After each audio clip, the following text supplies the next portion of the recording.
What's going on, everybody? Welcome back to the Real Bodybuilding Podcast, and I'm here with Mr. Arash Rahbar. How are you, sir? What's up, brother? I'm good, man. Pleasure to be here. How's it going, man? I thought I'd make the switch from bodybuilding to classic today. I'm flattered, man. Thanks. I'm a big fan of the show. It's good to be here chatting with you. Yeah, I wanted to have you on, man, because, regardless of whether it's bodybuilding classic or men's physique or any women's division, we're all kind of doing the same thing. And I noticed you when you first turned pro, and I was like, this guy's got a crazy physique. So, one of the things I want to talk to you about is how you developed your physique and did you plan everything to be perfectly proportionate? Is it genetic? Like, how did you structure your workouts, your training splits to get to where you are now? One of the things I noticed on your Instagram was you posted your before and after from when you started, I think. Yeah. And I think before we get into the conversation, I wanted to show people quickly who you are for those people who don't know who Arash is, because I have some people who are casual bodybuilding fans. Yeah. But this is Arash. This is probably the best representation. Keep completely flawless physique, nothing missing, nothing lagging. Very, very impressive. But the picture I was alluding to was this one. So I thought I was big over there on the left. You did, didn't you? Yeah. Are you okay? What's your background? Let's get into that. I'm Persian. I was born in Iran. So you're born in Iran. When did you come to America? That's an interesting story on its own, a whole nother podcast. I was born in 80, and the Islamic Revolution was going on at that time. It happened in 1979. So my parents, just like everybody else back then, didn't know what was going on. My sister was 5 years old, and we literally escaped. We walked out of the country on foot. Wow. I was put physically inside of a gym bag, so maybe that's why I became a bodybuilder. But they carried me out. Yeah. Okay, wait a minute. We can't. Look. There's no time limits on this podcast. I don't want to take too much of your time, but you can't just give me that story with no details. So basically, back then, to get out of the country, the borders were closed. Literally, Islamic Revolution. So it's like, what do you do? Yeah. They basically had two men that knew the route through the mountains, and they basically carried us. But I was so young, I was so little. They bundled me up and put me inside of a gym bag. How old were you? I was a year old. You're a year old, and you had a sister only? Yeah. So your mom and dad and you and your sister kind of hiked out? We literally walked out of Iran. Basically, we'd walk at night. It was in the snow, by the way. It was in the winter. And then during the day, they would hide us in these little villages. They'd pay the people off, and then we'd walk again at night, and finally made our way to Dubai, where we flew to the U.S. What did your dad do for a living, if you don't mind me asking? When it was very young back then. He was a martial artist, a kung fu guy, and he worked just a regular job in a factory. When we came here, they got into the restaurant business, and that's what I grew up in. So I worked in the restaurant from when I was 13 years old up until my mid-20s. So you hike out, you get to Dubai, and then you somehow get to America. Yeah. Did you have family here? Yeah, my dad's brother was already here, so he took us in and helped us out a lot in the beginning. We have the same story, you know that, eh? Yeah. Well, not really, because I was born here, but my family's story, my dad, we left Lebanon because of the war in the mid 70s with Israel. And my dad had a brother living here in Canada. Yeah. And he flew here first and got a job at a factory. And then my family followed, and then I was born here. Wow. But it's a similar, I mean, it's not as dramatic as your story, but I have a lot of cousins that do the same thing. I have a lot of family all over the world. Yeah. A lot of them had the same thing. A lot of people went over to Europe. There's a lot of Persians, Iranians, whatever you like to call them, in Germany and UK. Yeah. So you were born there, but essentially you grew up in America. Yeah. Yeah. And did you grow up working at the restaurant, with the family? Yeah, man. I started working I think a little before I was 13 years old. I loved it. I loved making money and being on my own, but working for my dad, I mean, any time somebody was sick or didn't show up, I had to work, and he always knew where I was. We lived together. So I was playing football. I was working out in between whenever I could train, either at lunch or after school, and then I was working every single day I had free.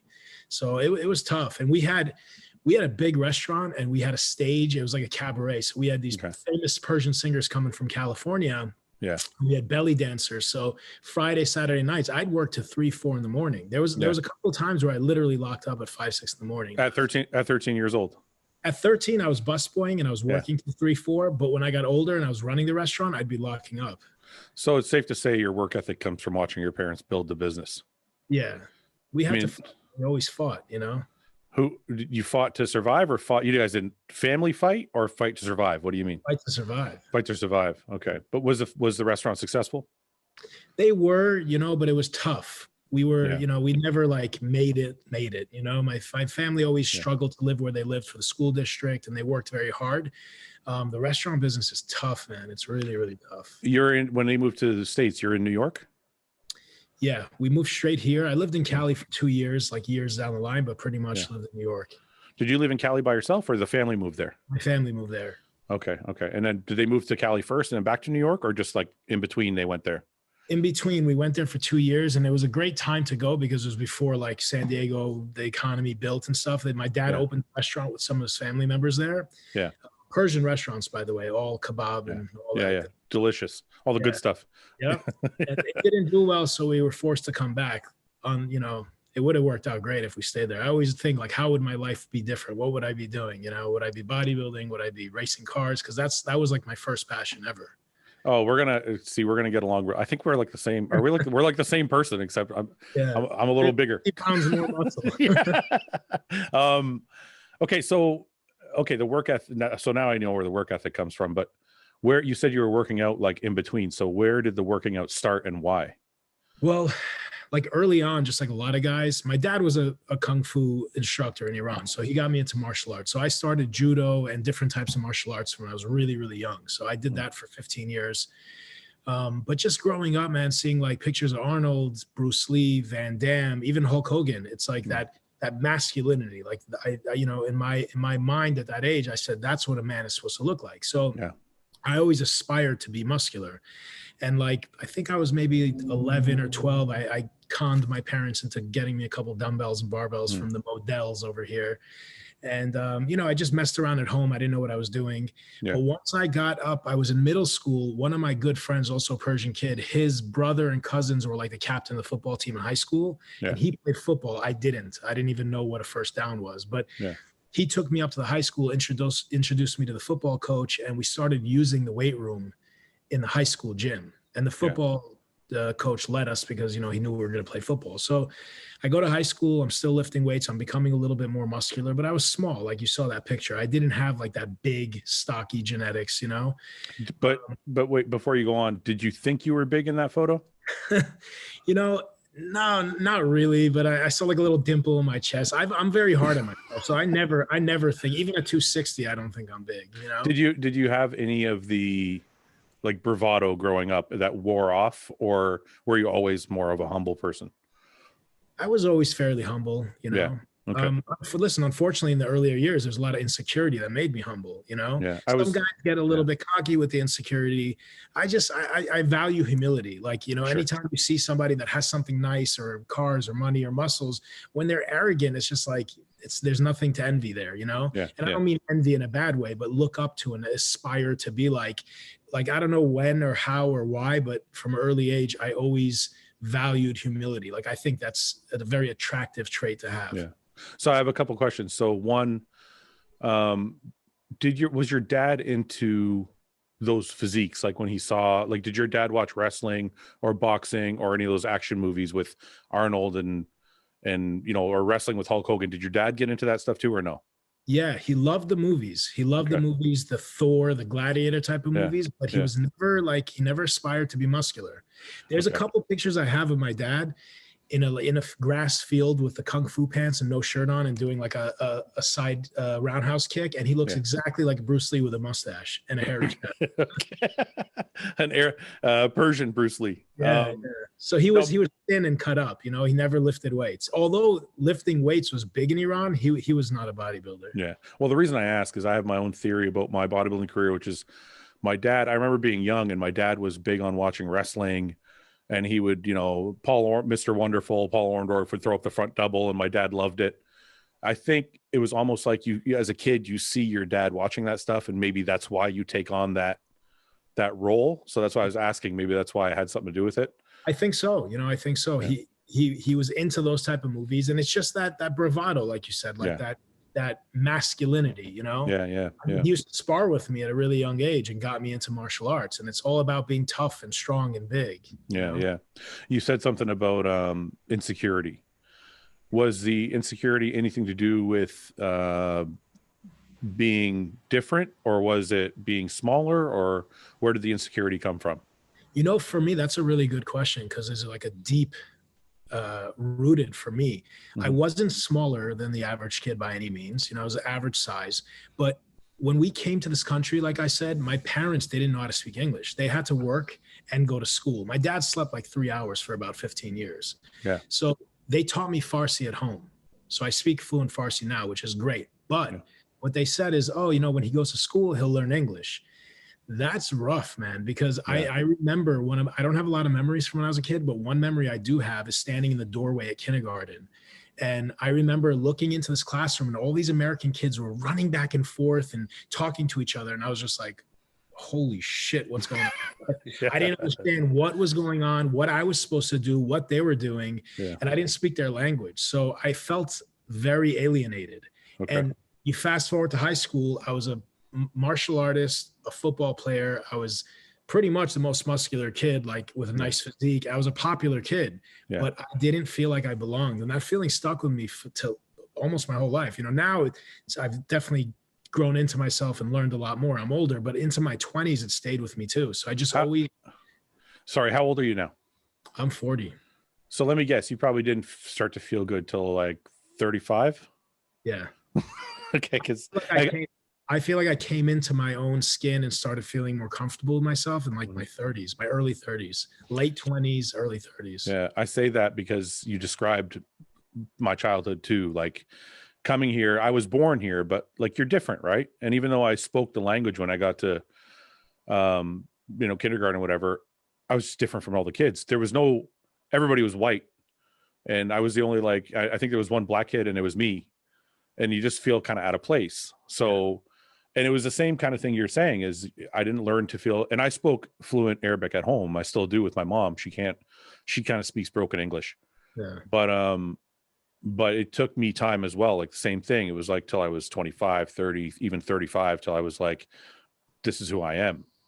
So I wonder, but I always also point to the fact that I wonder if that's exactly why we excel in sports is we're trying to find a way to fit in, right? Like you said, you were popular in high school. So that was your way of kind of getting past not being the same as everybody. Yeah. I mean, it's, the human psyche is pretty deep. Who said it? Was it Aristotle or no, not Aristotle? It said, show me the boy till 7 and I'll show you the man, So what we go through till the age of 7, like it's specific, everything that happens to us, everything we're told, everything we see, all the energy and people around us from day 1 till day 7, it affects us. It makes us who we are. So all those experiences that we had made us who we were. I didn't consciously want to become big and tough to compensate, but what was it a part of that? And did it stem from that? Possibility. Absolutely. It's definitely possible. Yeah. I'm the same way. Like I played football and everything. And I didn't do it because I'm like, oh, this is my way to fit in, but it's almost like a subconscious thing. Like you find a way to kind of get past any of your differences, I guess, by kind of blending in that way. So you played football in high school. Were you a good football player or were you just kind of on the team for fun? I was good. I was very athletic, man. I was very, very fast for my size. Like I was maybe like in that picture, 130, I was 130, 135 pounds, but I got up to 175 pounds in high school, taking creatine, dextrose, like Gatorade with the creatine.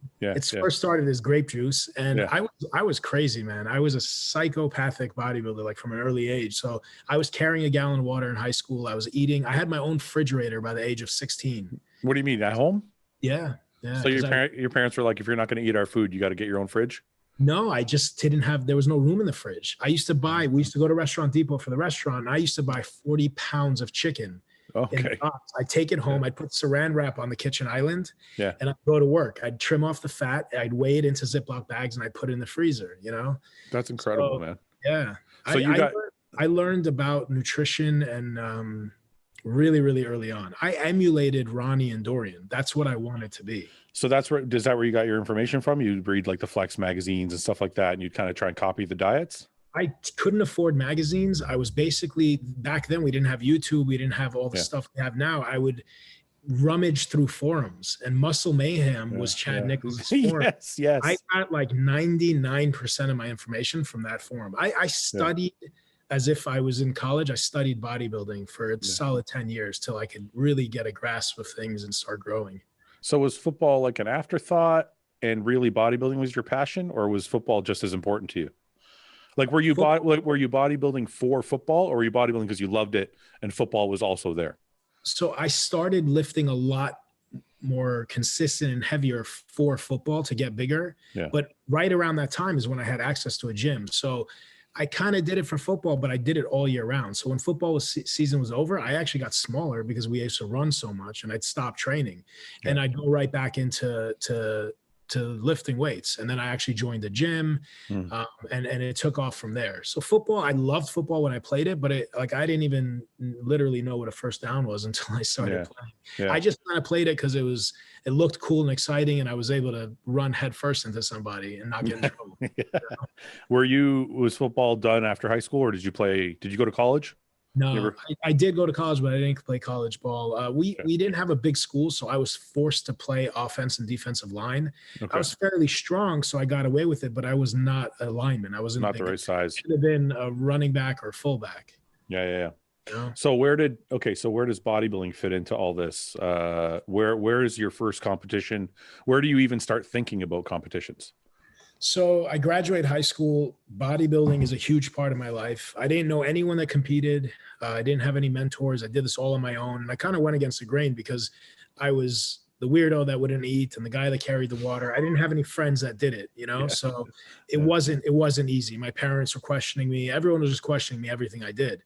But as I got older, year after year after high school, I learned more and I got more serious. And I was always pretty, six pack, nice abs, getting bigger. But once I really learned what it takes to get bigger, and especially doing it naturally, I was like, what am I doing, man? I forget the diet. And I just blew up. I got really big. What do you mean you learned what it takes? What is that?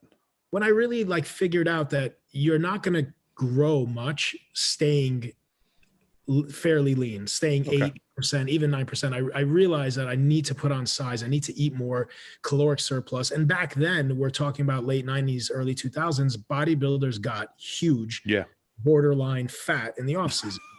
So again, I wasn't looking at fitness models or like guys on the beach. I basically studied and emulated Ronnie Coleman and Dorian Yates. Kevin Levrone was one of my top favorites at the time too, but I still have the VHS Blood and Guts in my mom's house. Yeah. Ronnie Unbelievable was my favorite. I used to watch it at night, go to sleep thinking that, wake up and try to live that, to the point where I ate grits. I didn't know what grits were, but I ate grits because of Ronnie, and what happened was I ended up overdoing it. So I ended up at one point in my mid-20s eating about 8,000 calories a day. And it was really difficult to get in the food. And I ended up going up to 253 pounds, but it was very sloppy. How tall are you? 5'10", 5'11"? Quarter. You can't take that quarter from me because I So you were 5'10", 250. 5'10" and a quarter, 250. Yeah. That's pretty fucking big, man. So, but you're saying it wasn't pretty. I have pictures. I think on the Generation Iron, when they did the Road to the Arnold with me, we put the pictures up. Okay. So I have the pictures. I can share them tomorrow on social media. No, it wasn't pretty. 250 was not pretty. Anything over 225, I think, started getting sloppy. But if I saw that body composition now, I would stop immediately and do a mini diet. But back then, I met King Kamali really young, early on. And I started hanging out with King a little bit, just became friends with him. And then we're in Sound Factory in New York City. I don't know if you know that club. I've heard of it. Yeah. So we're in Sound Factory hanging out. Next thing I know, Craig Titus is over here, Chris Comier, Dennis James. So I met all these guys. They probably don't remember. They didn't know who I was. And I was like, holy shit. How old were you at that time? 19, 20? No, I was like 21, 22 maybe. Okay. And, you know, I saw King, I saw all these guys and I wanted to take it to the next level. But again, I was natural and I was staying natural. So it was the food. So I just started eating, and King used to get fat in the off season. Lee Priest used to get fat in the off season. So when I saw that body fat, I just kept on going. Whereas now in retrospect, I should have stopped. Yeah. But I got extremely strong and I definitely put on a lot of dense muscle. See, I'm going to go off on a tangent now, because the people that watch the show know how I feel about surpluses in the off season. I'm a eat, like, get big kind of guy. Like, don't stay lean. It's not going to work. I've learned now that you can obviously go too far with it, but everybody I know who's put on a significant amount of size did that at some point. Yeah. So even though you look back at it now and you kind of regret it, or not regret it, but maybe would do it differently, it worked for you, right? It worked well for me, man. But I also, like, you know, it's people nowadays, I don't know how to even phrase this. People nowadays just don't, I think they get it, but they don't want to get it. It's very simple. You just need to train your ass off, work hard, very basic, and eat enough to grow. Yeah. So yeah, I ate that much, but for about 11 years, I trained 4 to 6 reps. Borderline, and I never power lifted, but that's how I trained. So I learned about Dorian's training method. Then I studied the Metzler brothers.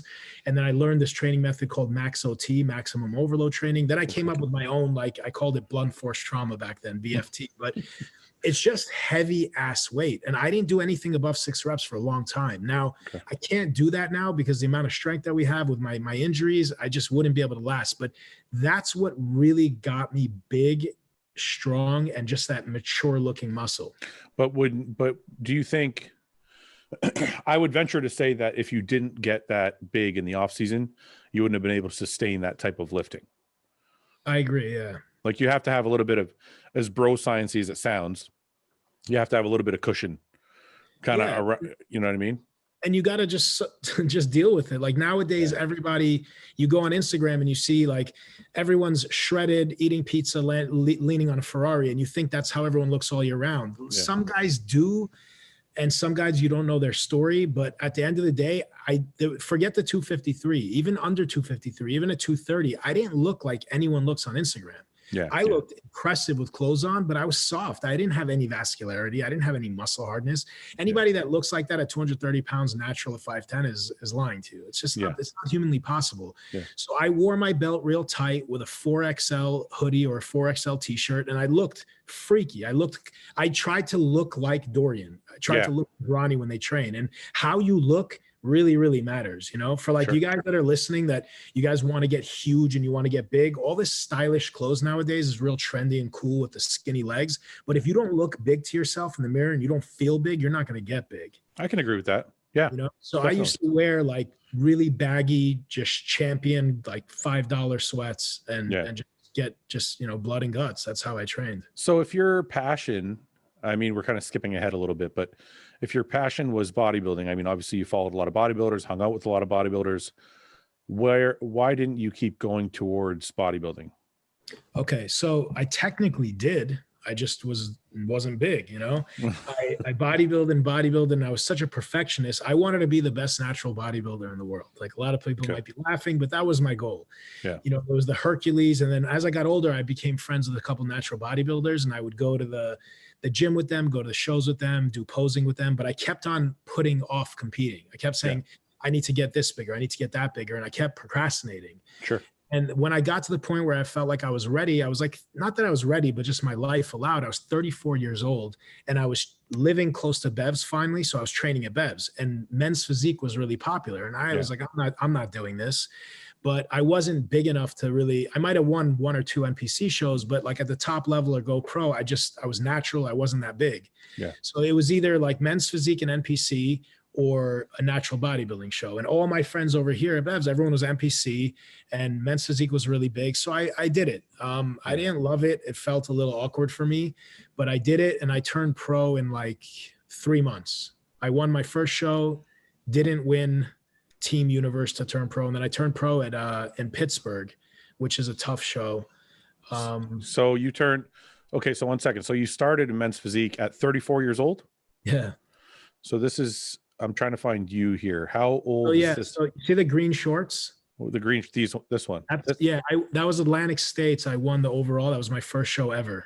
Look at you. You fucking look great. This is natural? Yeah. Come on.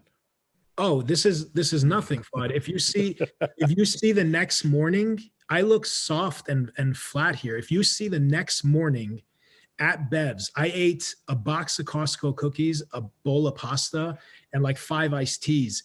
I looked like a lightweight. That's Sadiq. You see Sadiq interviewing me? He's like twice my size. Yeah, I can see it. Yeah. Oh yeah, right here. Yeah, so you could be, yeah, you could be natural here for sure. Yeah, I can see that. My back shot in that show looked pretty good. The front, I looked soft there. But the next day at Bev's, I looked like I was on freaking Trent and GH because of all that food I blew up. And there was these 2 guys staring at me. And they kept looking at me. Finally, they came over and they're like, "Hey, are you a middleweight or a lightweight bodybuilder?" I'm like, "I'm a men's physique competitor." And the guy was a photographer, really nice Polish guy from Flex magazine. So he's like, "Do you mind if I take a picture of you? And if Steve allows, we'll put it in the back of the magazine, like next to the Beth Francis." And so that was my first time ever being in a magazine. Yeah. But I don't know where the picture is, but I look back on that picture sometimes. I have the tan on from last night. I'm wearing a yellow Adidas shirt that I cut. I don't look like that. I look like a different person, man, from all the water and fluids hydrated there. I've been there. It happens by accident. And you're like, how come I can't replicate this?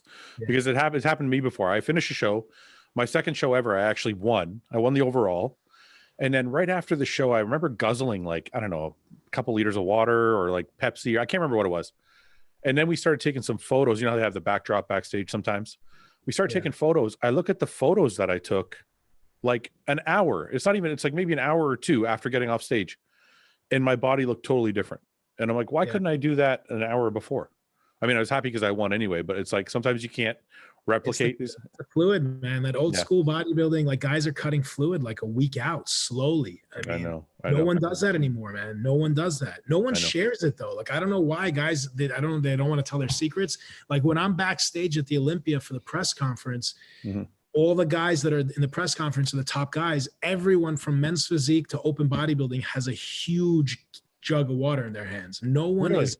I was the only one that wasn't drinking and couldn't even talk because my mouth was so dry because I have to make weight. But everybody's drinking, man. I don't recall. I remember doing that for 1 or maybe 2 shows, but it doesn't. The one time I tried it didn't work well for me. What, cutting water? No, drinking all the way up like to the show. Yeah, I mean, I did it with John Meadows for the couple shows that I won, but we did such a small amount, like 250 milliliters of water. Yeah. Like the day of, right? But I did it once where I drank like 4 liters of water the day before. I looked like I just didn't even diet. It was just smooth. You carb up with the same day?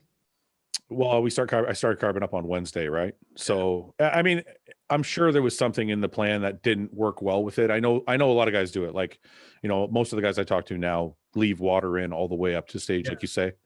But I'm still probably from that earlier generation where we just, you know, cut water Wednesday, Thursday, and then completely on Friday.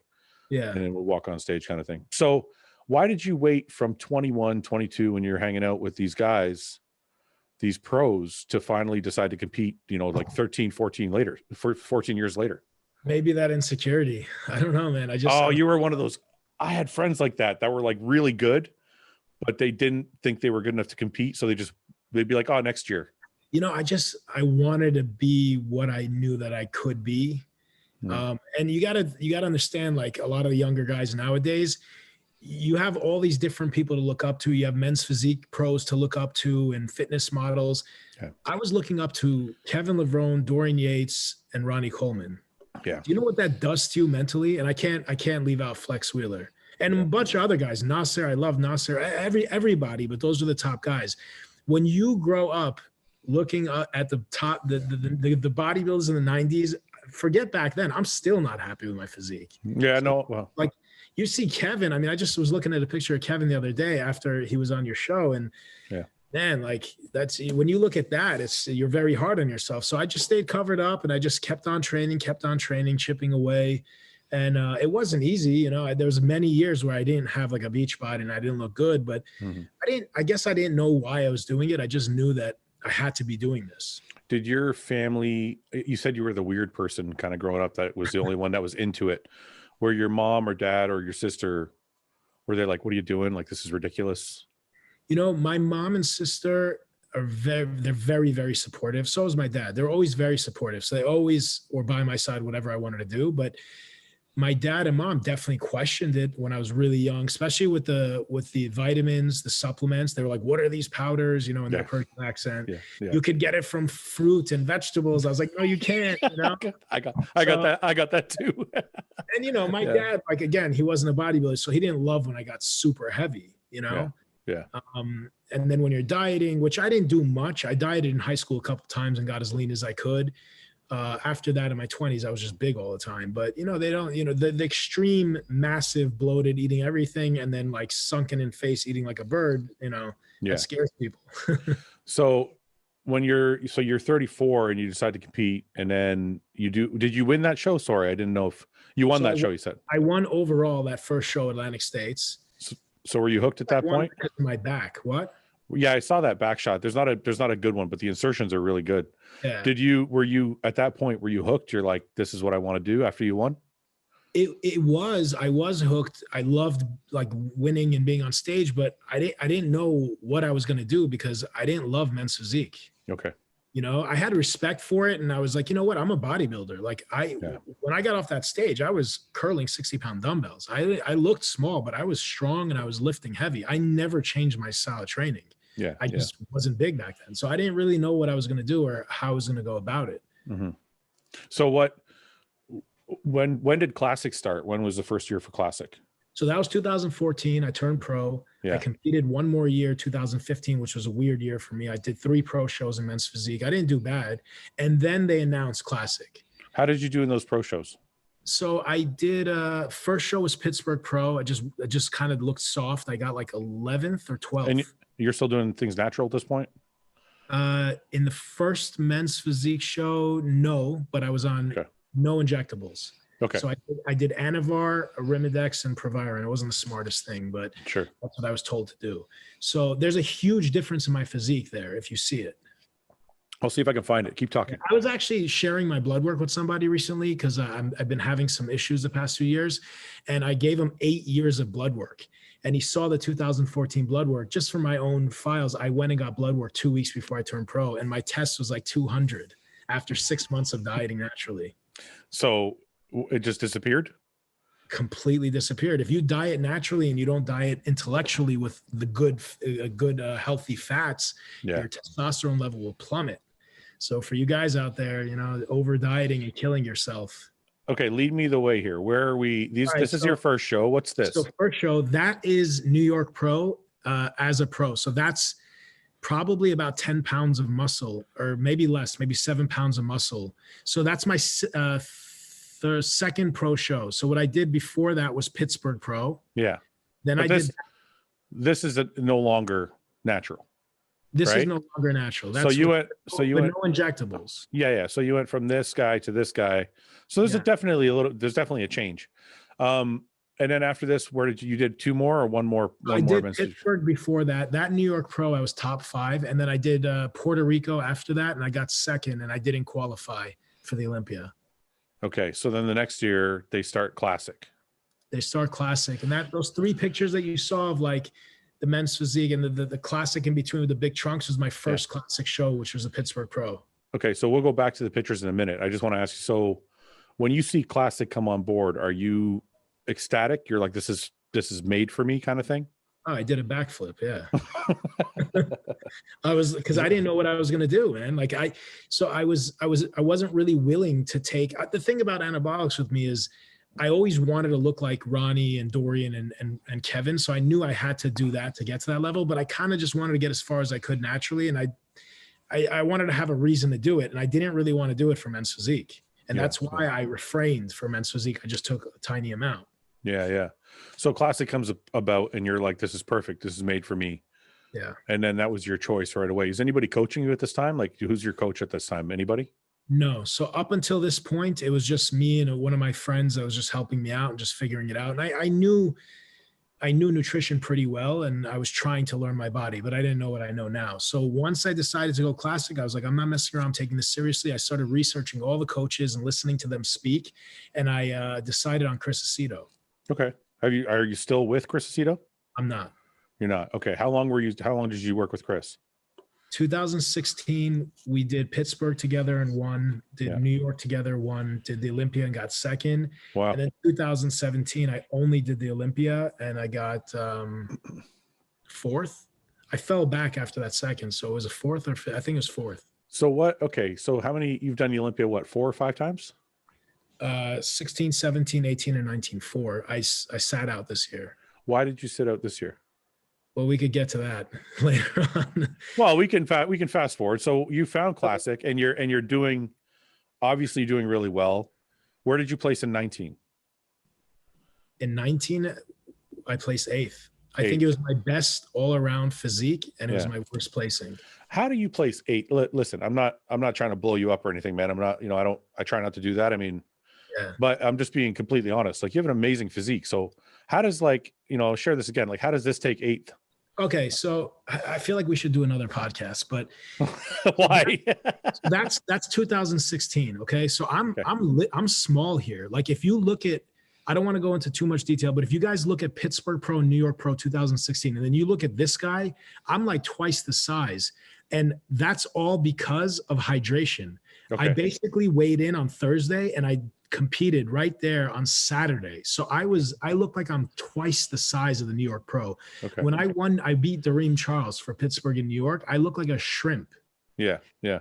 But here, in my opinion, I look like a classic bodybuilder. I'm blasting full, but if you look at my back shots, I'm a little bit smooth. I'm a little bit washed over. I could have used like a diuretic the night before. That 2.5 days of eating and drinking filled me out, but it made me soft from behind. Whereas it looks like I'm not conditioned, but I was peeled. I love that look. I like that look a lot.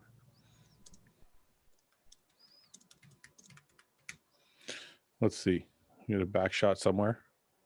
There's a back shot, kind of. I think that's my worst look was 2017, I think. It's weird. It's like all front shots.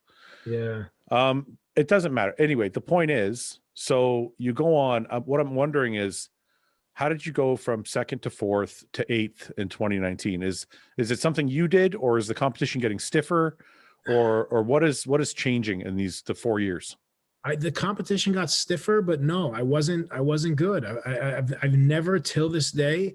I love that shot of me and Keon. I think Keon's one of the most aesthetically pleasing bodybuilders today in any division, by the way. But I just haven't been on, man. I haven't peaked for the morning shows ever. I keep coming off. I have a hard time making weight. So I kind of had a hard time making weight in 2016. Yeah. But it just got worse and worse. And you take, look, everything we're saying here is truthful and transparent. A lot of people don't believe it, but you take somebody 36 years old that bodybuilded naturally from 13 years old, and you give them this much, they're going to grow. So I had a very, very hard time making weight. Okay. And with Aceto, the weigh-in was 205. It became 210 the next year and then 215. Every year I had a hard time. Yeah, yeah. So in 2017, when I got second in 2017, I lost 21 pounds in a few days in Vegas. Wow. with a rubber suit walking outside. Yeah. Just killed my physique. And then I didn't come back to life till a day and a half after the show. Yeah, this is something John went through, because I remember, I worked with John Meadows, but he was competing at the same time I was, even though he was my coach. And John looks best at like 225. But he was doing the 212 class. Yeah. So same thing. He was sitting in a sauna for like 9 hours trying to drop like 10 pounds so he could make weight, but it never looked right. Yeah. Because it's like his body looked best at 220, 225. So it's almost sounds like that's kind of something you're going through, is you built so much muscle over the years. Now how do you rectify the situation? Like, what can you do moving forward? But before we skip ahead to what you're going to do moving forward, what happened this year as to why you sat out? So basically after with Aceto, I went and worked with my good friend, Andrew Vu. Okay. And I worked with him. I worked with Justin Miller after that. I'm sorry. And we did the Arnold and we did the Olympia in 2018. And I was soft and bloated. Justin's a good friend of mine. I love him. The Arnold was probably one of my best showings ever with Justin, but the Olympia, we didn't come in good. Mm-hmm. And then I worked with Andrew after that. I worked with Andrew for the 19. I think 2019 was the best overall physique because I brought my legs up and I was just peeled and it was looking good and full and I wasn't dying the last few weeks. So I was lifting very heavy. Yeah. But again, I made weight in the saunas. When I came out of weigh-in, I had about 2 meals and some water, went to the gym in Vegas. I trained and I have a video and I think it's the best I've ever looked. And when you come out of a sauna, you'll never look that good again. Yeah, I know. No subcutaneous water. I know. So, and then you fast forward and my body is trying to compensate for that water that I drained out of my muscles, my intestines. You drain that water from everywhere. Yeah. And we're talking about like walking out of the sauna and not being able to see straight and that type of dehydration. Yeah. So when the water goes back and you rehydrate as a fighter, great, you're rehydrated. It doesn't matter where the water goes, but as a bodybuilder, it doesn't go exactly where you want it to go. So I never look the same. Yeah. So I'm not gonna make excuses. Like the competition did get stiffer, but I'm not nailing it. I'm not consistently nailing it. And then when you come in a little watery or a little flat, your weaker body parts look the worst. So my legs I've had a hip issue and I found out I have a torn labrum in my hip this year, but my legs were always a little bit behind my upper body. And in 2017, it looks like I had no legs because I was so watery. Yeah. Whereas, this in 19, I felt like it was my best package. But again, in prejudging, it just didn't nail it. If you watch a lot of the night shows of me in the Olympia, I look much harder and crispier. Like in 19, the night show, I look good in my opinion. You don't hear me say that a lot about myself. Yeah. So, okay. So we're at 20 now. What happens? So 2020 happens with COVID and everything. And I'm just hurting, man. I have a lot of injuries. They pretty much started bothering me like right after I started competing in Classic because I'm already 23 years into training hard and heavy. I was training so heavy and hard before I ever competed. Yeah. So I got the left shoulder, the left bicep, and then the hips and TFL were really bad, but I didn't know what those were. Sure. And I was just having a really, really hard time. And I just kept saying, next month, kept going through the motions, started my Olympia prep. And I actually found out a few things this past few days, to be honest with you, that make more sense to me now, but I just wasn't responding. I was in pain. I wasn't enjoying my workouts. I was dieting and I wasn't losing weight. I wasn't getting leaner. I was doing the cardio and it felt like my body was fighting me. And I just kept pushing through and saying, all right, we'll see next week. I won't make the decision yet. Yeah. And I'm very conservative with everything. So I wasn't going crazy. I don't blast anything. So I just kept going up until 7 weeks out. And that's the point where you got to decide if you're going to do the show and take what you need to take to look the way you need to look. And I said, I'm not going to do that. I kept dieting and I kept, trying to get in shape, but I just didn't. I pulled out.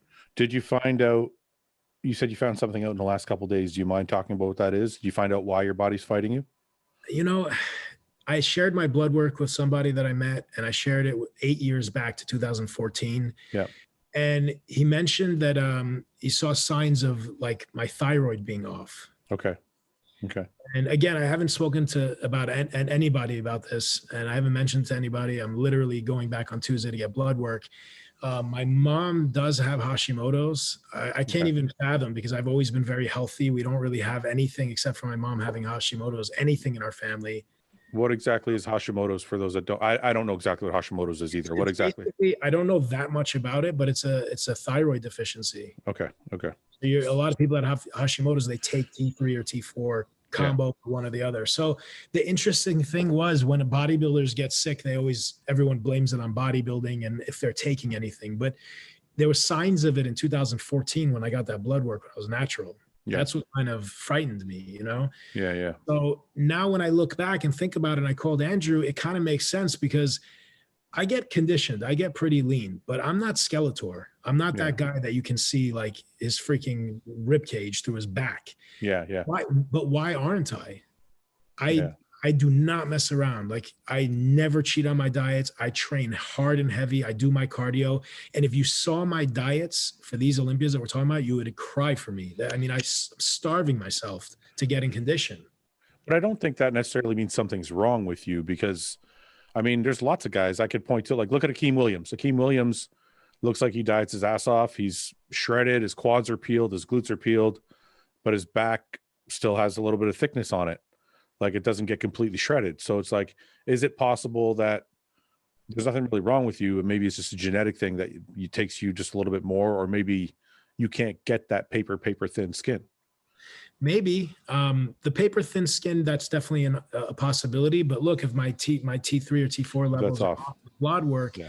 But what also worries me is, like, even afterwards, you know, I see my competitors and my friends eating tons of food, 400 or 500 grams of carbs, which isn't a lot for a guy my size. I can easily be 260. Yeah. Yeah. And, I see them eating like that and not being shredded, but looking like you could see their abs and like their vascularity. That's not the case with me. Since I got into classic to keep my weight down, I've been dieting all year round.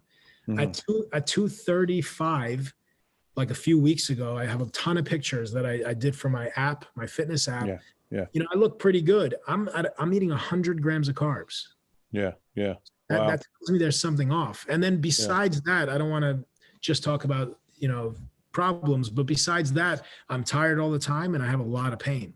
So I wake up tired, I wake up with pain, and I haven't been able to have a good workout in like almost a year. So let me ask you this. This is actually good for people listening. If they're some younger people listening, you obviously love the way you train, and you say, you learned from watching Dorian and Mike Mentzer and these things. And I think about this in my own career. Sometimes I've had my share of injuries. If you had to go back and do it over again, would you be an 8 to 12 guy? Would you be more like a Dexter Jackson type training? Would you be more like a Durham Charles type training? Or would you stay doing what you, because the conundrum is bodybuilding is supposed to be fun.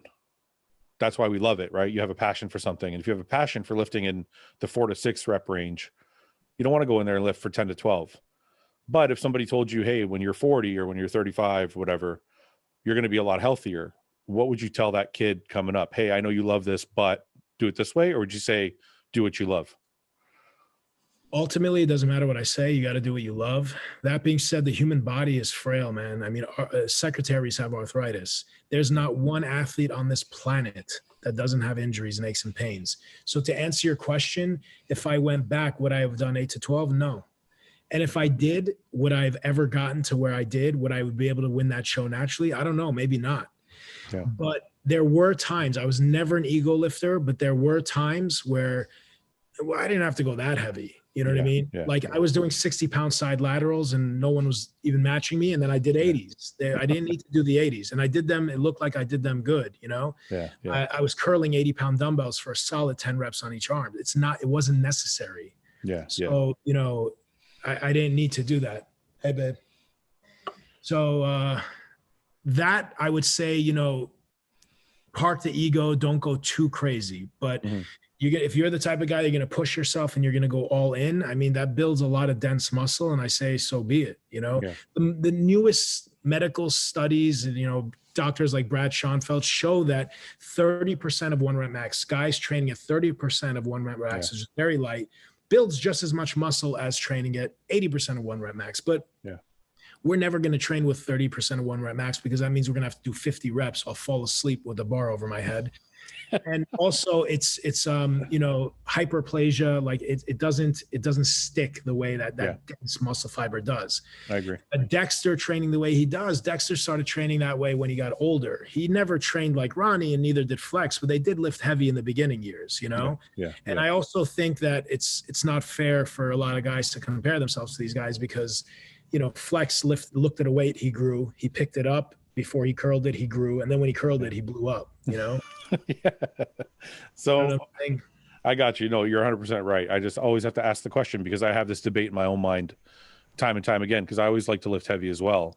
And I always think to myself, had I done something different in the beginning, would I be healthier now? Would I have less injuries now?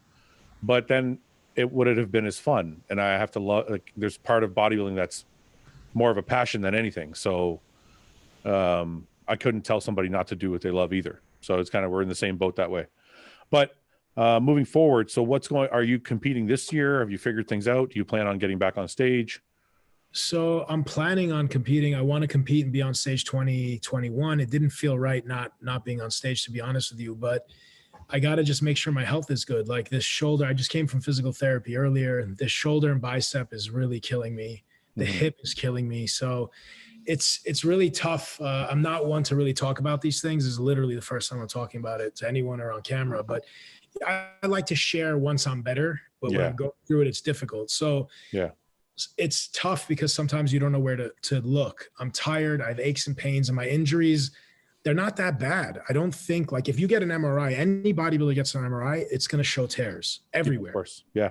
So is my bicep, I went to Metroflex, the original Metroflex, and I trained at Ronnie's gym, and I had to lift the 225-pound dumbbells. So I did, I one arm rode them. I did, 7 plates on the hammer strength row. And I ended up tearing my bicep from that. Cause like months later it started hurting, So that was overkill. That wasn't necessary. But to answer your question, I just need to figure out what's going on here. Like I went for a sleep study because some people, my doctor was like, maybe you have sleep apnea because I'm waking up tired. So I just feel like I need to get better. And when all this stress and recovery kind of figures itself out, I think my injuries will get better. But if there's a thyroid issue, I need to address that. Whatever it is, I want to be better. I just want to be healthier and be able to train. I haven't enjoyed training in a solid year. Yeah. And I feel like I'm not willing to walk away. I'm not done. I've never been at my best. I don't care what anyone says or what people think. And the competition got harder. Yeah, it did, but I can be better. Yeah. And I've never been at my best on stage. If I'm at my best on stage and I lose or I win, then so be it. Yeah. But I haven't been my best. Yeah, I know the feeling. It's sometimes the winning and losing isn't as important as feeling like you nailed it. So I understand that feeling. How old are you right now? If you don't mind me asking. 40. I want to ask kind of I want to get into career things, because one of the things I want to delve into is sponsorship stuff, because there's a lot of young guys watching and they want to, they're following in your footsteps in classic or men's physique, and they want to know how to make a career of this whole thing. But I also want to ask what's in Arash's future, like as far as career wise, where do we go from here? So let's start with the beginning. Like, where was your first sponsorship? How were you able to compete and make a living? Did you have other careers, or was it right from competing right from the beginning? No, I had other careers. For me, competing, I didn't want sponsors. I wasn't doing this to be on the cover of magazines or to have sponsorships. I didn't even have an Instagram. I was bodybuilding because it was my passion. It was in my blood, So I was a stockbroker at the early age of 19. I worked in my parents' restaurant growing up, and then I got into real estate. So when I started competing, I was in real estate. And I had no plans of ever having a sponsor or making money off of social media or anything like that. That just kind of happened as an aftermath. Okay. So would you say to somebody, I guess it's different when you start competing at 34 years old, but would you say to somebody, even if they were 24 years old, that's the better way to do it? Because then you're not relying on anything or anybody. I always do. I answer this question a couple times a month in person and on Instagram. And first thing I ask them is why? Why do you want to do this? I'd say 96% of people, not just in fitness and bodybuilding, in every aspect of life, are doing what they're doing for the wrong fucking reason. Yeah, I can see that. Right? Because of what you think is cool, because of what it looks like to others, or because of what your parents told you to do. So first question I ask is why? Why are you doing this? Mm-hmm. And other than that, there's no secret about bodybuilding. We're the lowest paid athletes on the planet. So if you're doing it to be a multimillionaire, then dude, you're doing it for the wrong reason. Can you make money as a bodybuilder on social media with these platforms and with YouTube? Yes, you can, but it's very rare. Yeah. My sister's a professional. My sister's a world-renowned artist. We're both doing something that's very, very rare with a high failure rate. So it's, 9 out of 10 kids that are going to try to be bodybuilders and be on Instagram and get sponsorships and make real money. I'd say 9 or 8 of them are going to fail. And I'm sorry to say that. I'm not a pessimist, but it's just the truth. Well, okay. Let's say, so we've established that it's probably always good to have a plan B or a way to make money just in case, especially nowadays. It seems like there's more avenues to make money, but it also seems like the competition is a lot stiffer too, because there's so many people trying to be influencers and trying to get contracts. So we established that the first thing to do is to make sure you have some type of backbone to your whole financial situation. But if you're chasing that sponsorship, how do you land that first one? Provide value, man. Posting a picture in your underwear is not going to get you a sponsorship. And if it does, it's not going to be a valid sponsorship. You guys need to provide value to your sponsor and to your audience. You need to teach people, you need to speak, or you need to do something. Just there's always somebody with a prettier face and a nicer body and bigger arms and a nicer abs. And they're a dime a dozen right now on social media. So what sets you apart? You know, and I'm not talking about curling, hanging upside down with like a freaking, bouncing ball. Yeah, you don't mean gimmicks. Yeah. Yeah, no gimmicks. You need to provide value. And, bottom line is there's way too many athletes and bodybuilders and people out there that are selling products, and they don't stand by the product. They don't provide any value. They're just selling them because they look good. And you don't want to be that person, because that doesn't last. People see through that, So you need to provide value. Like, look, for every competitor out there, if you guys want to be the social media bodybuilder and have a sponsor and make money, do this. Document your prep. Yeah. Promise you, from documenting your prep and putting it on YouTube, you're going to get more fans, more followers, and possibly more money than actually winning that show. Yeah, that's a good point. It is actually a very, very good strategy, because people like following a story. And sometimes it doesn't matter if the person's Mr. Olympia or if it's somebody's first show. Some people are just kind of like following that journey. So it's definitely a good advice. Are you married? No. No kids? No. Anything in the future? Are you planning? My girlfriend's sitting right here to my right. Anybody that knows me or follows me, they know Maria. She's on my page and stuff. Should I just ask her then? Are you good? she's nodding her head. No, okay. So you're set then. So even if you decide not to compete or not to do anything, what is it you're doing in the space now, though, career-wise? I mean, I know you have real estate, but are you doing something in this? I think you have a fitness app that you just launched. I just launched my fitness app. I still do the social media thing, and it can be lucrative. And I go through different phases and times in my life where I'm a little bit more, when I'm feeling good and I'm training and I have that good energy, I'm a little bit better with social media. When you're down and out and having a little bit of pain, there's times where you fall off, so for a few weeks ago, I wasn't feeling it. I have the fitness app. I worked on that for like 6 months before launching it. So it's like an encyclopedia of exercises, and there's actual programs that I built that I've been doing over the past years. Is there somewhere I can see it online? Yeah, on my Instagram, there's you can't actually see the app, but there's the link in my bio. People put that in, they plug in their email, and then it sends you to the app. 1 second, I'm just going to see what I can see. Sure. Oh, okay. So it's basically like you can choose from following programs 4 to 6 weeks, but so is this the app here? Obviously, yeah, this is it. So there's sections of like insights where I've recorded videos, common questions about nutrition, about training. There's a whole nutrition guide. It's just me explaining and breaking down a lot of common questions and misconceptions. The people that are using the app, they can message me if they have any problems or share their progress or ask me questions, and then tell me what they want to see, and I upload more. You got a whole nutrition guide in here. Yeah, basically it has a ton of details on food, shopping lists, meal prep, but it also basically gives you the formula of how to create your own meal plan and calories. Although I think that's a good starting point. At our level, what we do is go by eye and the scale, right? Dude, this is incredible. It's funny. I don't know how anybody can't fucking succeed anymore. Pardon my language, but like, it's like you're basically a coach on their phone. Yeah.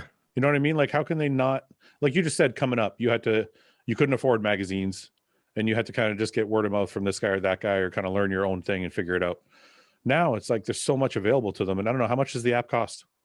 It's $1 for the first month. And then after that, it's $14 a month. It's nothing. It's like 2 protein shakes. Well, one of the main reasons I did this is I've been a coach since like I started. I mean, even before I competed, I was coaching people. And, I never did it full time. I just did like few friends here and there, favors. I had a couple paying clients, but I never wanted to be a coach with like 50 or 100 clients. And, I would raise my prices, and I just feel like for what we provide, where you're talking to the person, you're giving them weekly updates and 20 years of knowledge, like what people charge $150, $200 a month, it's not worth it. Yeah. And bringing my prices lower and lower, it wasn't worth it to me. So I'd rather not take as many clients and just charge what I charge. And I figured there's a lot of young guys out there that want to work with me. I'd get emails all the time and I would tell them my rate, and they couldn't afford it or whatever the case may be. So this app is kind of like having me as your coach in your pocket. And the fact that they can message me, I think they're getting a lot for their money. You know, what's funny is it's kind of like you're reaching a lot more people in a lot more efficient way. Yeah. It's kind of like when I started the podcast, like I do the one with the guys. And even though we talk about a lot of dumb shit and have laughs, there's a lot of information that gets put out. So it's like, I feel like I can, like I coached for a little while. It's not, I'm like you, I don't want to coach 50 people. I like coaching like 4 or 5 people that are serious. And I like being able to do the podcast because it reaches, you know, all the information you're giving me now is going to reach however many people, where we couldn't, you know, I couldn't do that like just with single emails. Yeah. So I feel like it's more valuable, just like your app, is you're going to get, you know, 1,000, 2,000, 10,000 people sign up, and you can teach them all at once. So it's a very valuable thing. I want to switch over to one of your hobbies, which is, you said is your passion, which is also my passion. So I saw this, video I want to pull up. I got to find it real quick. What are you driving right now? I have a BMW 5 Series, Okay. M Sport 540, nothing too crazy. And then I have an E46 M3, which is a 2004 M3. It's the last M they ever made. Is it manual or automatic? Manual, of course. Yeah, of course. How come I can't find that video now? I just saw it earlier today. It's the one that I'm kind of doing. Yeah, I found it. Okay, 1 second. So this is what your real passion is. Somebody asked me the other day if I would retire from bodybuilding if I could race cars, and I said yes. Oh, of course. You'd have to cut off a few pounds of muscle, but yeah. I know I'd have to lose like 100 pounds, but so I ask you the same thing. So if you could race cars for a living, would you retire from all this? Damn, that's a tough question.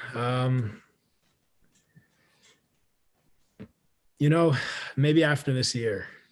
I just feel like I'm not done with it, you know, with bodybuilding. Okay, 1 sec.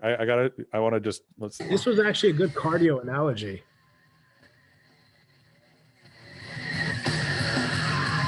Oh, you can't. I didn't realize you put music over it. I was comparing steady state cardio to HIIT cardio. So I have to ask you a question though. So you did that, and the cameraman is standing there. Are you so good at drifting and doing donuts that he didn't move? Or I was like, listen, I'm not going to hit you. I'm going to basically drift around you and have the bumper like at your knees. And he wouldn't do it. So I was like, all right, I'll do this, but just don't move. If you get scared, just close your eyes. So you knew you were going to be able to throw the car right in that spot. Yeah. All right. Why? Where did you learn this kind of, like, where'd you learn the maneuvers? It was not easy, man. Cause again, I didn't grow up with it. Like I didn't have a dad with the garage working on cars. Yeah. I was just obsessed with racing. And I didn't want to just go fast, light to light. Like I wanted to be fast, you know? Yeah. Yeah. So before I could ever afford a fast car, I got into motorcycles. Oh shit. And for $4,000 or $5,000 on Craigslist, you can buy a Lamborghini Performance out of a motorcycle. Yeah. I started getting used to high speed, my eyes and brain. And I got to the point where I was riding 1000 cc's, full leather suit every night, 150 to 175 miles per hour, 7 days a week. Wow. How old were you? Sorry, don't do this at home, but like we were running from the cops every single night. Again, full leather suit. Like I never rode to the gym. Are you allowed to say this? Like, do I have to cut this out? This is a long time ago. So if anyone wants to prosecute me. Yeah, yeah. So how old were you at that time? I'm just trying to be cool and showing off. Yeah. Nothing really happened. Yeah. How old were you? I got my first bike right when I graduated high school that summer. But it was a small Yamaha YZF 600. It was a little small bike. And I met these older guys that were racing like they were lunatics. Yeah. And I couldn't keep up with them. I'd be full throttle, 6th gear, and they would just leave me. Yeah. So I went and got a Honda CBR 900 RR. Yeah. And I was out after that. I got so fast, and I just took to it really, like when I bought that first bike, I paid the guy and I said, okay, so what do I do? And he looked at me. He's like, what do you mean? I said, how do you get it to go? I didn't know what the clutch was in the first gear. So he's like, oh my God, you're going to kill yourself. And he made fun of me. I rode away. I came back the next week and I smoked him and all of his friends on the highway. Is it, you think it's cultural? Do you think it's something to do? Because I know, listen, every Arab, Middle Eastern, Persian person I know is crazy in a car. Yeah. And I'm like, I wonder sometimes if it's something like in our blood. I don't know what it is, but like, I don't know anybody from that region of the world that drives slow. Like my mom's 80, she drives fast. Yeah. So, dude, I just, there's guys that like to drive fast and then there's guys that like to race. Like when you go to the racetrack, you realize this because the racetrack will humble you and turn you off. If you don't love it, you'll be like, I'm not coming back. I have a lot of friends who go to the racetrack. People think you go fast to the racetrack. You do not go fast to the racetrack unless you're at a racetrack with a quarter mile, straightaway, but it's very technical. Yeah. I just always had a passion for it, man. How many? I have there's a track bike right there in the corner. I don't know if you can see nice. it. Yeah, I can. It's a little dark, but I can see it. So you're still riding motorcycles then? No, not really. That one back there doesn't run? It's just a showpiece? No, it's a track bike that I built and I took it to the track. I used to do track days, but the past like 4 or 5 years, I didn't start it up. I was always in prep in the summertime, and that thing is no lights, nothing. So every time I go out, I would get, you know, get harassed by the cops. Try to get pulled over. Yeah. So when did you get into did you ever get into racing cars, or was it just racing bikes? So one of my closest friends is actually Sadiq's cousin. Okay. I met him at the dealership and he was like BMW fanatic, and we raced amateur endurance racing in a 3 Series with an M3 engine in it. We did that for 2 seasons, and then I got kicked off the team. But why? Why'd you kick out the team? Honestly, like I don't know. I was one of the faster ones on the team, and I think I was just driving the car really hard, and there was a little bit of they didn't expect me when I came on the team. They looked at me and they all kind of like laughed under they didn't think I could drive because I was just big. Oh, you didn't fit the mold. I could barely fit in the car, and then they didn't see me drive because the car broke down. And then the next race, I didn't get a chance to drive. And then finally, when I drove, I was faster than everybody on the team. But so you race car. Which one do you like better, racing cars or motorcycles? I'd have to say cars, because motorcycles, you got to start at a very early age. If I took it seriously in my 20s, I would have been good. But you can't get at a professional level racing motorcycles if you didn't start when you were a kid. So when you say you want to, I guess we're a little different, because when you say you want to race cars, you're talking about you were on a team and you actually want to race cars and race actually race cars. Yeah, I'm talking. I love messing. What are you talking about? I'm just driving on the street and stuff. No, I'm talking about going to the track. But I just go to the track with some buddies and fuck around. I'd love to do that. I'd love to do that with you one day. I love doing that. Track days are great. I've actually not done many track days in the car. I did a lot of track days on the bike. But when you actually race against other people, everything for me just goes away, and it's just like I'm in heaven. I can't explain it. So I did it. The reason I don't do it is that, you said like you do it and either you love it or you hate it or whatever. The reason I don't do it is because it's expensive, especially if you don't know how to drive properly. Because I had my Corvette and we took it to the track, and it was probably the best like fun day that didn't include alcohol or drugs in my entire life. so it was probably honestly the most exhilarating thing I've ever done. But I melted my tires and I fucked up my brakes, and I'm like, this is an expensive fucking hobby. Like, this is not something I can afford to do on a weekly basis or even a monthly basis. No. And you didn't crash. What's that?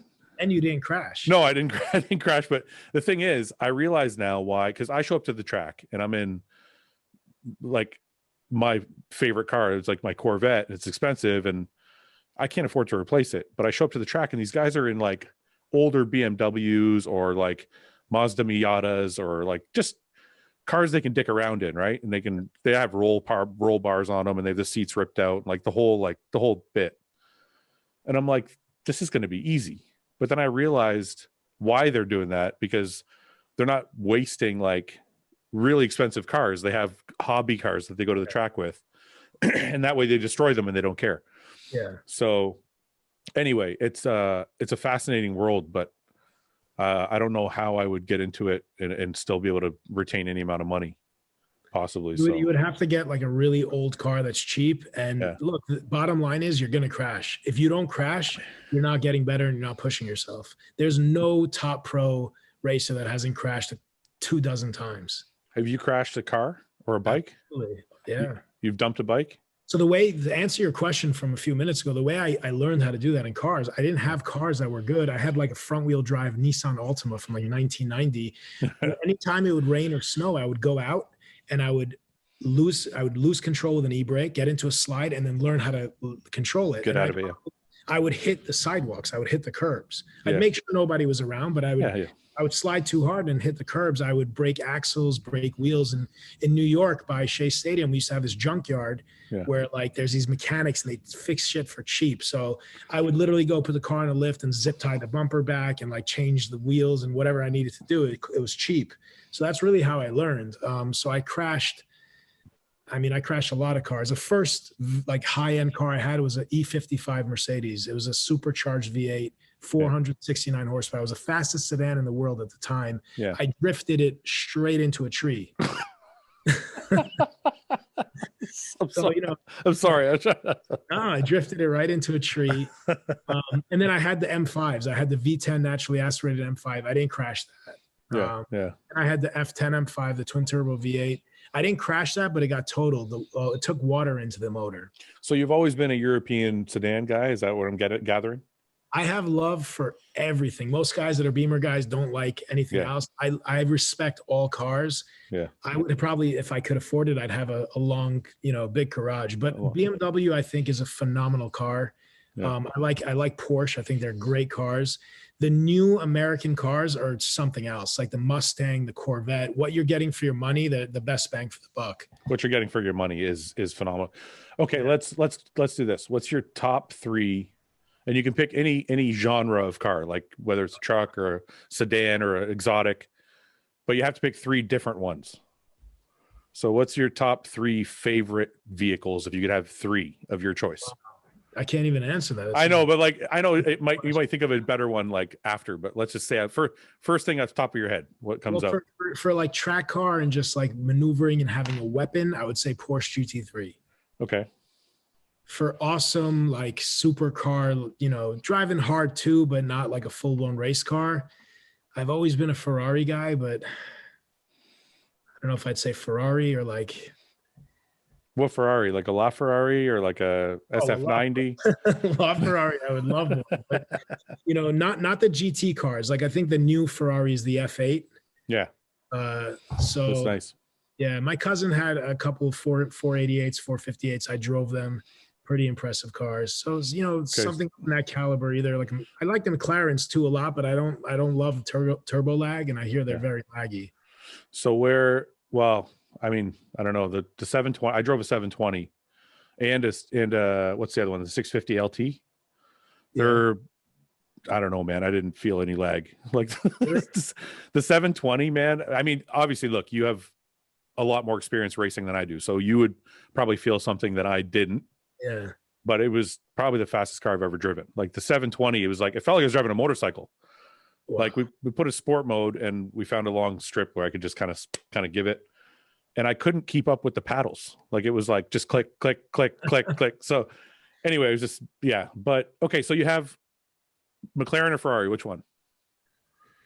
Shit. I got, you know what? I'll say McLaren because they look insane. Yeah. Insane. Okay.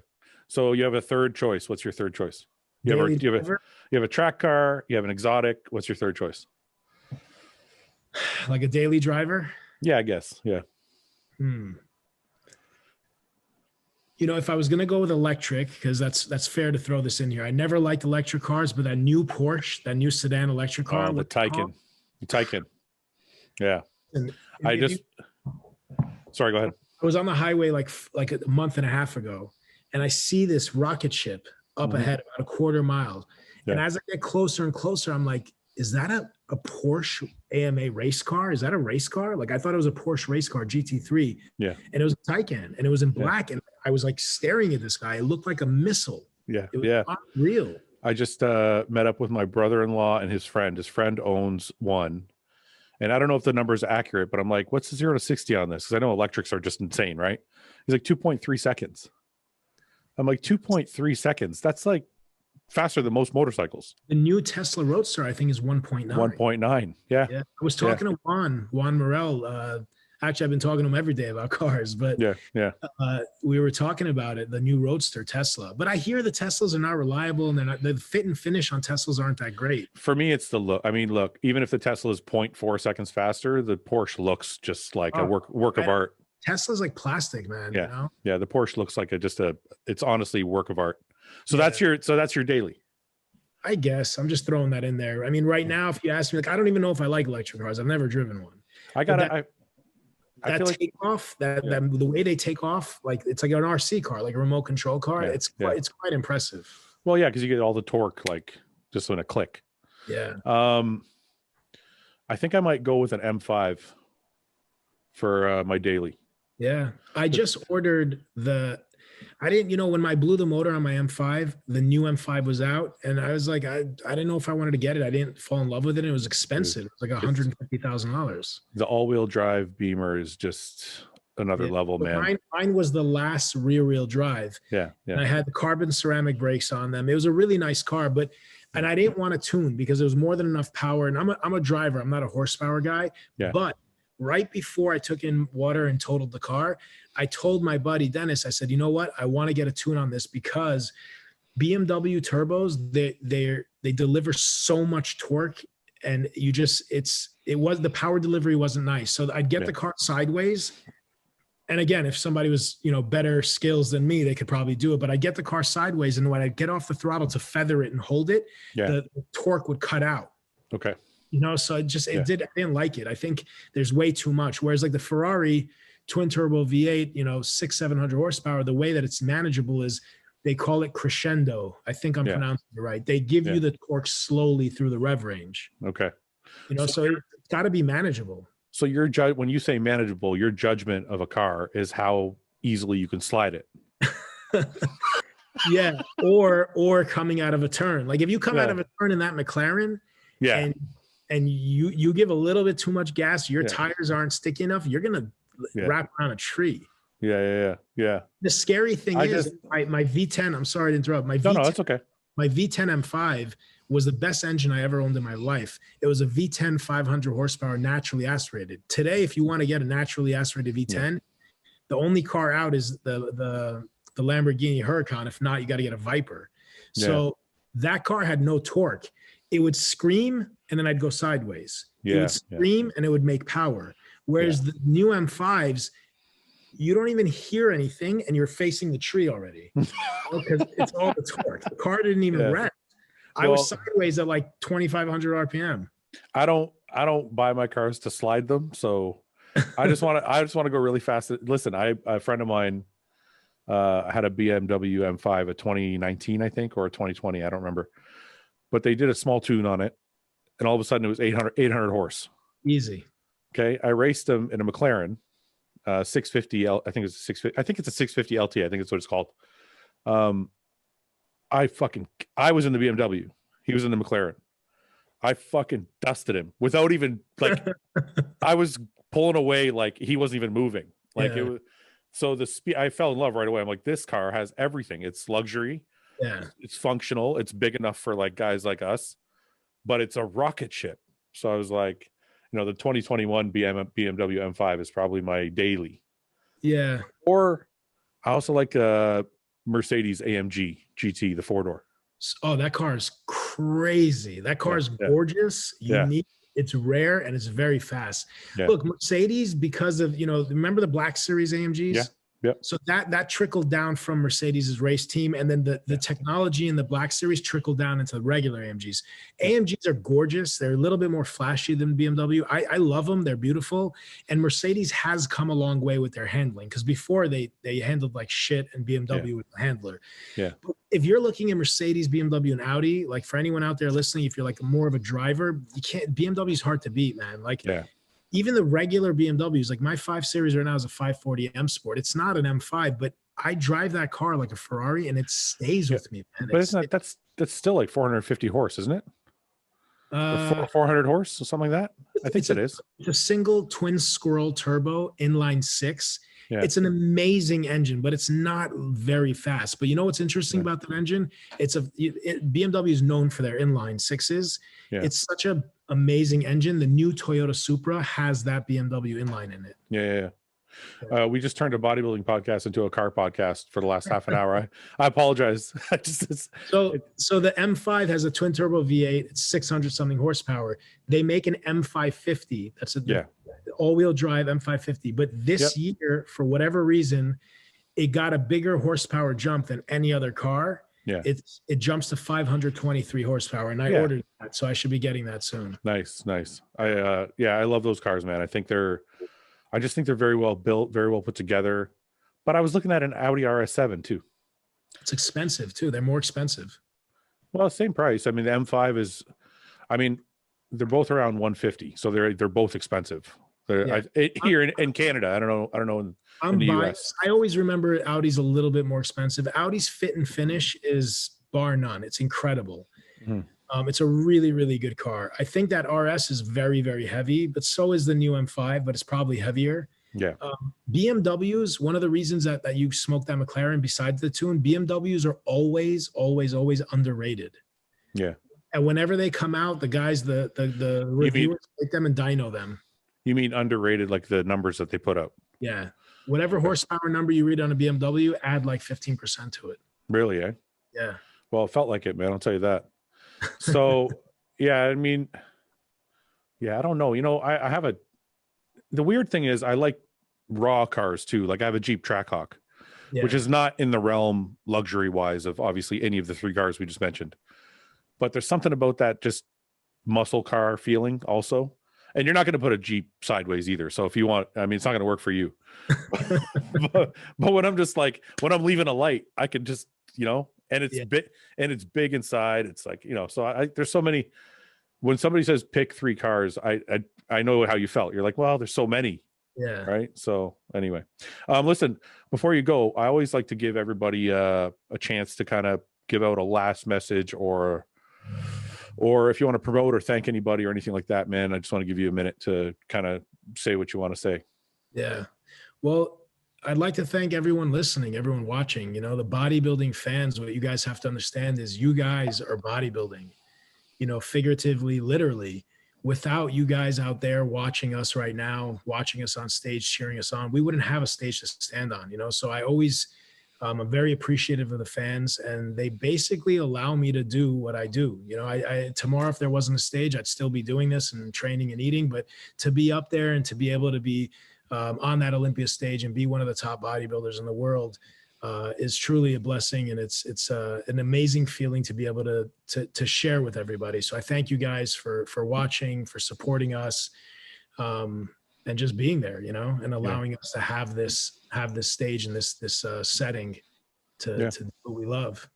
Yep. Very cool, man. Okay. Well, listen, I hope you get your injuries sorted out, get everything taken care of, and we hope to see you on stage this year. And when you do pick a show, I'd like to have you back on, and we'll talk about your prep and how everything's going before you get on. I appreciate that, brother. It was a pleasure. Okay, man. Thank you so much for coming on. We will talk soon for sure, bro. All right, absolutely. Okay, man. Bye-bye. Hey, guys. Thanks for watching. Please subscribe, share with your friends, and like the video. And if you get a chance, check out the description for all the different links to all the different places you can find Hostile and myself. And lastly, check out hostile.com for our new line of supplements and all of our apparel and gear. Thanks again for watching.